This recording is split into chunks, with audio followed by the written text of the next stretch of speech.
It's the Get Published radio show. And here's your host, Gerald Everett Jones, the guy who has the answers because, well, he's made all the mistakes himself.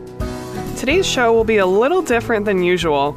Tom, is the room feeling empty without Gerald here? What? Wait, you're not Gerald? What? Who are you? What do you... I know, it's hard to tell us apart. Well, we've decided to take advantage of our studio privileges while Gerald is on safari in Africa. So today we'll be talking about some of our favorite books, lessons we've learned as newcomers to the world of talk radio, and the best or maybe the worst parts of working on Get Published. Later, we'll talk with our editor/announcer, Bill Navarro, about how much fun we have bringing you this fine programming. But first, Tom, let's save the roast of Gerald till segment 2. Let's talk books. Okay. Let's talk reading. Yeah. So you're a very accomplished author. What made you want to write? Reading. And I found out late in life that I really almost preferred researching to reading and to writing. Because I went into science fiction, and then science fact, and that beats fiction. You have to do a lot of background work for that, I would imagine. It's exhausting, but enjoyable. The actual writing, when you have to call out stuff that you love, weird facts. My first book was about insects, and that is a whole universe that just fascinated me. I could never work with them because they're slightly disgusting.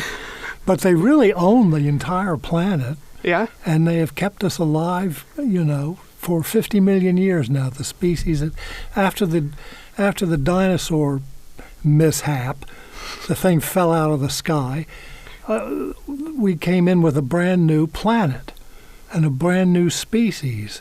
We had 10% less oxygen in the atmosphere, which is why things are not as big as dinosaurs were. We had a whole different species of all kinds of stuff, of which there's one guy, I can't remember, I think it was Paul Shepard. He said that every mammal on Earth, including humans, owes their existence to one creature, and that is the web-weaving spider. Really? Because at the time, 10 million years after the mishap, the world was full of more predators than there were victims, so to speak. Mm-hmm. And they were destroying the forest, locusts, caterpillars, all that stuff. And that's when the web weavers found this niche, as they call it in evolution, took to the air. And they preserved all the vegetation practically there is in the world, from the prairies to especially to the forests and whatever jungles. He says, without these creatures, mammals could not have lived. That's crazy. Weird stuff like that I would read and research, and I love facts like that. And you'd work that to become a part of your book. Yeah, I put it in my first book anyway. But as I said, when you write about insects, if you want to make a career, you're probably going to work in agriculture. Yeah. Yeah, that's really appealing to me coming from a journalistic background, because the whole basis of my profession is good research. And I think that's such an important part of a good book, whether it be fiction or nonfiction, doing that, what we called in journalism, deep background, just really getting so in depth that you fully understand these concepts, and then you're able to create these worlds that become immersing. And that's what you want in a good book, I feel like. It does that immersion into this world, whatever world they're trying to create. Because if you don't have that, it's not going to hold your interest. So would you say that science fiction is your genre, like the one that's made the most impact on your life? Absolutely. Well, science and science fiction, but when I was younger, I loved Ellery Queen and John Dixon Carr and all these people who fashioned these goofy, kind of slightly phony, but whodunits. Okay. I got a little murder mysteries. Yeah.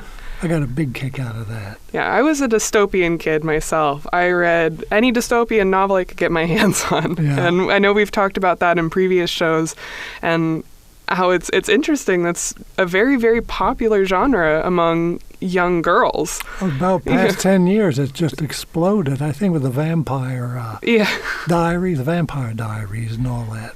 It's brought women into horror stories. Yeah. And Dracula is really one of the most romantic novels ever written. That's true. There's that aspect that just it makes you kind of root for the villain. Mm-hmm. Yeah. Huge sex symbol, Bela Lugosi. Yeah. Believe it or not. Yeah, it helps if Dracula's handsome. Yeah. So what would you say is your hands-down favorite book? Hands down, I would say it is a book called The Night of the Generals, which was by Hans Helmut Kirst. It is a fictionalized but pretty accurately researched story of the July 16th plot, the von Stauffenberg plot against Hitler. Oh. And background of the story was a description of the German military, how it got to be as powerful as it was, and how it actually was sort of the defender of the nation from the time of the 30 Years' War. It was always on the good side. That sounds like something I would love to read. And Hitler distorted it, and he centered the story around three particular types of general, one of whom was just so war happy, he was very dangerous, one of whom was a hypocrite and an operator to go through, and one of whom was a good guy. And it's a tremendous piece of history. There was a movie about it.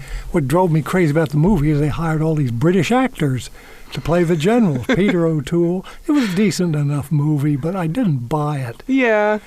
Yeah, they tend to do that. Any foreign type movie, it seems like, oh, let's just get a British dude. It'll be fine. Mm-hmm. Personally, I don't know if it's my favorite book, but it's the book that has always just kind of stuck out in my mind. It was very haunting read for me, and I read it very young. It's a book called Perfume, The Story of a Murderer. It's fascinating. It's creepy. It's one of those books that kind of makes you root for the villain. It's about this man who has this incredible olfactory sense. Just smells to him are on a whole nother level, and he has this really rough life, becomes a perfumer's apprentice, and kind of spends his life trying to capture this perfect scent, like the most perfect perfume. And he does this by killing women and kind of skinning them and taking their scent.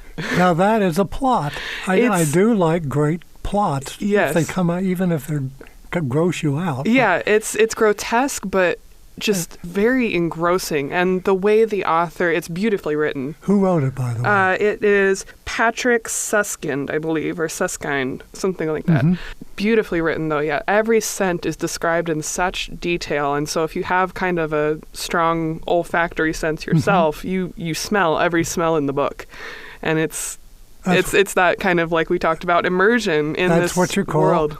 That is what you call high concept, actually. Yes. It's a great idea. Yeah.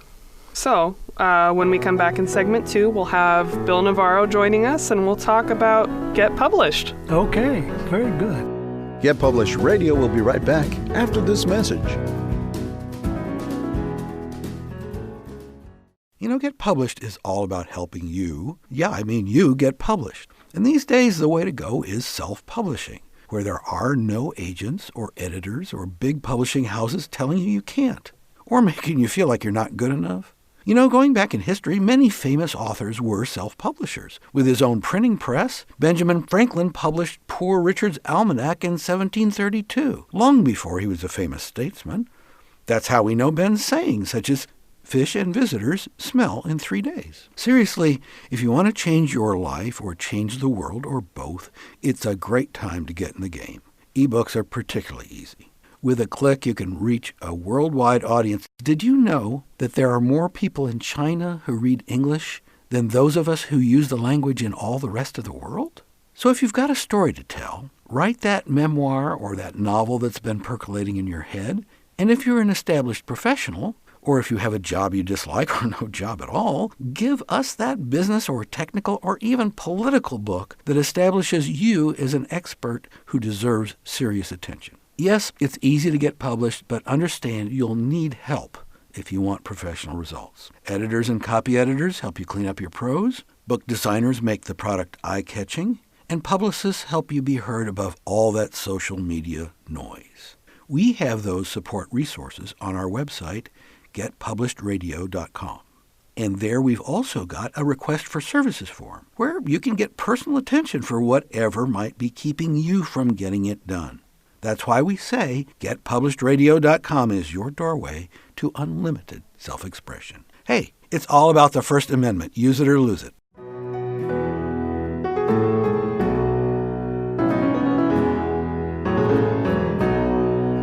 Welcome back to Get Published, where it's, well, all about getting published.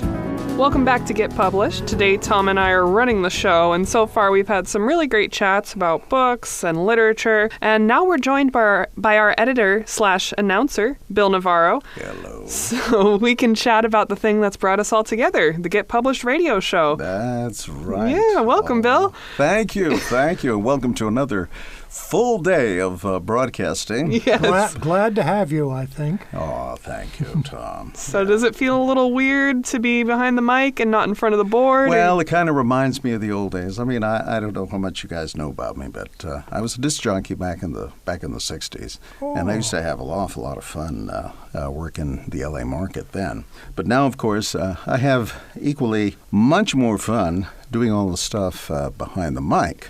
Okay, we'll see about that. I don't know. We got some questions for you. Okay. That's cool. I was a disc jockey Were you? in the late 80s, yes. Is that right? For what's locally here? No, 1310 AM, WKIC. WKIC. North Carolina's first in country music. Oh, my, that sounds so cool. WTIK, I meant. Did you do the accent and everything? I was on the midnight shift. I loved it. Oh, the midnight shift. That's the best shift of all. You get all the real strange weirdos calling you in at 1 or 2 o'clock in the morning. When I did radio in college at our student-run station, I've covered quite a few overnight shows, and you would get the kids calling in from parties, just wasted, requesting the weirdest stuff, and so it was a lot of fun, definitely. A lot of fun. I got a lot of lonely women calling. Oh, yeah, I had my share of those too. For a while, I was interested, and then it got kind of depressing. It was kind of sad. Yeah. Well, it was depressing, Tom, because they probably never showed up. Anyway, you've got some questions I'm sure to ask me. What's your first one? Well, what was your favorite episode of Get Published so far? One of the favorite episodes, it had to do something with the history of music, with Italian. I can't remember the name of it, but I felt that was a very nice segment that Gerald did. Nice. You like classical music? I love classical music. Classical music, rock and roll, a little country western. I don't like rap. I'm sorry.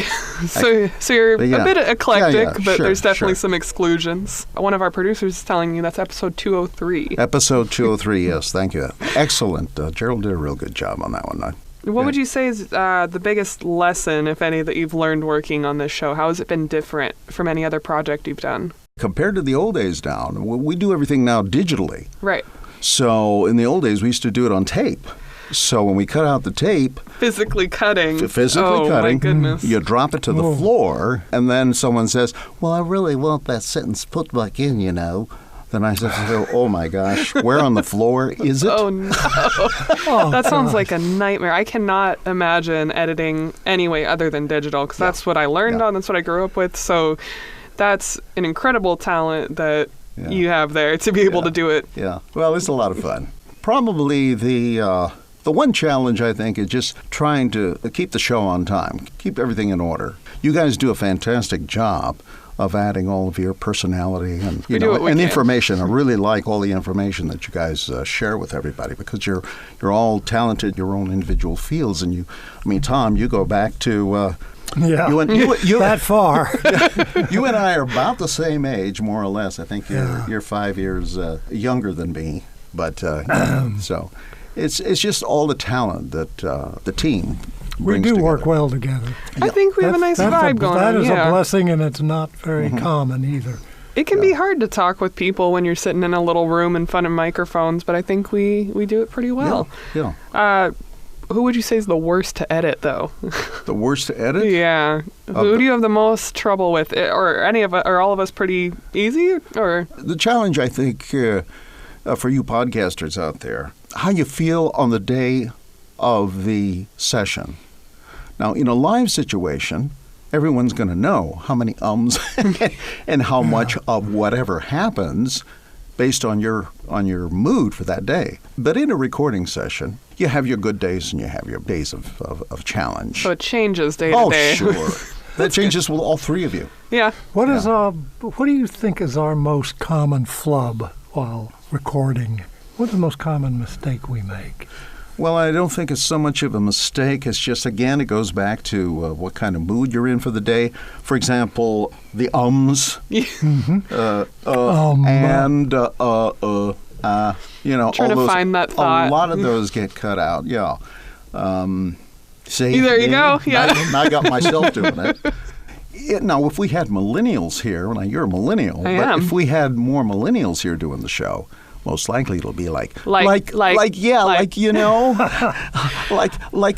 book I read last week, like it was so cool, man. It gets bad sometimes, and I used to have a English professor that would have the entire class, whenever we did presentations, the rest of the class sitting out would keep a count of how many filler words, whether it was and anything like that. And correct. It was crazy sometimes for these kids to look and see how much they actually said words that weren't even words. Did you ever want to take all these ums and likes and buts and just cut them out and then put them all together? Make a little mixtape. I thought about one long tape that. I thought about that. Oh. That would be fun to hear. Yeah. Okay. You could make it musical. Yeah. Tom, did you know the answer to this question? It's scientific and I believe they did that with George W. Bush once. Oh, yeah. Anyway, so. Well, Bill, thank you so much for being here with us. We genuinely enjoyed it, and it's been fun. Yeah, we enjoyed having you out here instead of behind the board, but we love you there too. Thank you. I'd love to do it more often. Yeah. All right, Tom. See you later. Okay. Cheyenne. Bye. Bye-bye. Bye. You mean hear us later? Yes. Here's later. Get Published Radio will be right back after this message. You know, in all the history of the world, with today's technology, it's never been easier to get published, to self-publish your printed book, ebook, audiobook, even multimedia ebook. And not just novels and memoirs or how-to books and histories, although if that's what you've got, let's have it. But also poetry, spoken word, graphic novel, cartoons, children's picture book, interactive video, games, virtual reality, and imaginative mashups of all this stuff. Get into the game. Along the way, you'll no doubt need some professional help from an editor, a book designer, a publicist. But isn't the investment in yourself worth it? How about you take the money you'd spend on your next vacation and get famous instead? GetPublishedRadio.com. That's our support website where we've got links to all the resources you'll need. And don't forget that request for services form if you crave some personal attention. That's GetPublishedRadio.com. Hey, it's all about the First Amendment. You can use it or lose it. You know, Runke Productions, the audio magicians, can take your radio shows, podcasts, audiobooks, and ads from the streets of New York to the outer reaches of the galaxy. I think we need more echo at the end of that. Look, visit us at runkeeproductions.com. I still think we need more cowbell.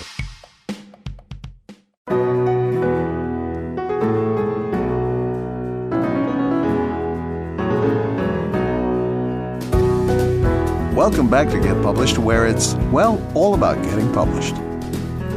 Welcome back to Get Published Radio. Let us rejoin Cheyenne and myself. Hello. So I think we're doing all right without Gerald. Long time no hear. Been out there and it's been silent.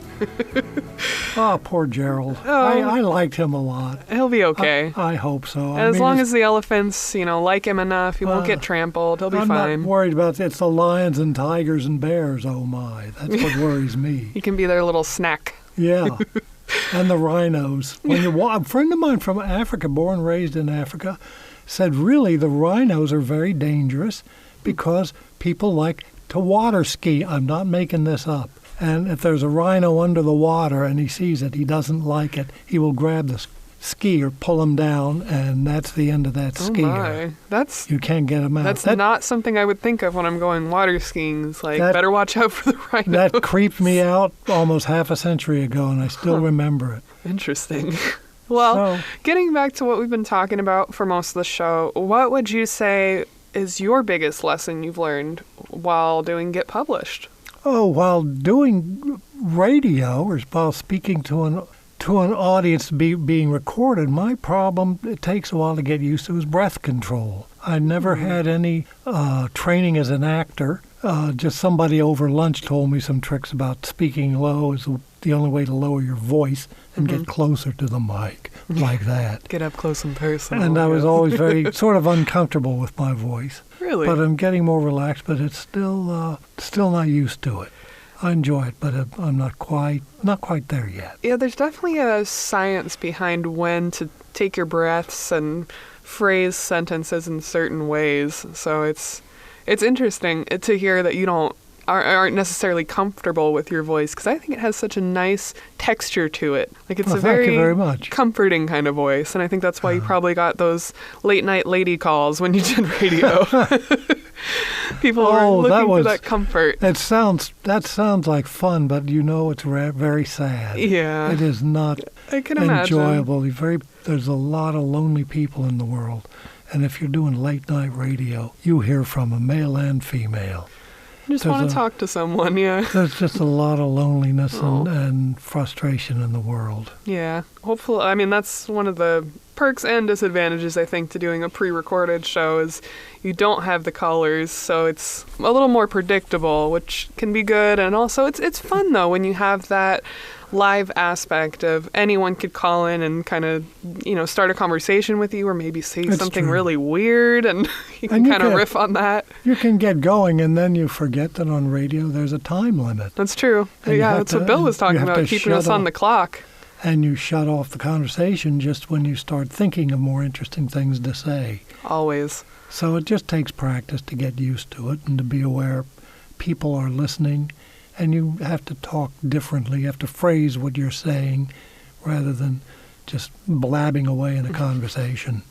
I don't know. I hear some radio personalities that kind of just sound like it's just going. Just train of consciousness, stream of consciousness. Any kind of performing. Some people just can't stop. Yeah. So one question I didn't get to ask in our first segment that I was curious about, what are you currently reading? What am I reading? Yeah, currently, what are you reading? I'm doing a lot of rereading. I talked about a book at one time called The God That Failed, which was a list of essays of very famous poets and writers and intellectuals who embraced and then rejected communism and the reasons why they got into it and the reasons why they got out of it. Most of these people go back to the 30s and the 40s when the Depression happened. That is what brought a lot of people into it. I also am reading a book called, it's terrible, I don't remember the name of it, but especially if you're looking at it every day. Yeah, a history of communism in Hollywood. Oh. The people who jumped on the bandwagon and got off and got involved with the Communist Party. Of course, all the producers were against it. L.B. Mayer and Thalberg and all these people. They were very big on unionizing, which also did not help their relationships with the executives. But it went on a long time, and the end of the book is tales and children of a lot of these people who, in talking about their fathers and mothers who were communists, they said the thing they couldn't get past is that their parents were praising Stalin. And these people just refused to accept the reality of who Stalin was. All they could think, he's against Hitler, so we're on his side. The claim was a blacklist. Ronald Radosh wrote it, was fascinating. He said the blacklist was really a creation in order to cover up the fact that so many of them were pro-Stalin. The blacklist, during the blacklist, many of the most famous writers, they made more money in the blacklist than they did when they got their names on the credits. Dalton Trumbo did very well in the blacklist. A lot of them moved to Europe, did very well. So the black list, it was what kind of a list? I would love to get on a list like sounds like that. it's a good thing for your career. They did a lot of work. A lot of them did. Interesting, yeah. So that's a fascinating. So you're getting pretty political with your current reads. Well, it's a political age. This is the most political age in my 70-plus years that I have been in. It started in the 60s, and it's gone back and forth. And now I look at television, students are burning down their own colleges. It reminds you of the 60s, yeah. But this is worse. This is just madness when you're setting fire to Berkeley, when you're as racist on the black side as whites were on the white side. It's really very bothersome to me. It's an interesting time we're living in, that's for sure. And that's why everyone should pick up a book, learn some history, and come up with some opinions, I think. Well, thank you so much for joining us today. We've had a really fun time here. Gerald, we miss you, but we know you'll be back soon. Thank you, and see you next time. And that's our show. Get Published is all about self-publishing and self-expression. And that getting published and the ease of getting published these days is really all about exercising the First Amendment in this free society of ours. What we need these days are more ideas. Even though we're deluged with information, we need more good ideas. And we need debate about those ideas. Book-length debate, not just snippets that are posted on social media, not just selfies and cute pictures of your pets, the things that you really think. And remember, because in self-publishing there are no gatekeepers out there, that is the good news and that is the bad news. So hire some good help. Perhaps you found that here. You may find it on the website, whatever you're looking for, whether it's an editor or a book designer or somebody to help you promote. But hire good help, get good advice, and by all means, please get published. The Get Published radio show with Gerald Everett Jones is produced by Runkey Productions. Music by Jason Shaw at audionautics.com. Our producer is Lori Marple, and your announcer is Bill Navarro. Gerald Everett Jones is the author of the art history novel Bonfire of the Vanderbilts. The first book in his new mystery series is Preacher Finds a Corpse. He's also the host of Get Published Radio. Find help for self-published authors and free podcasts at getpublishеdradio.com.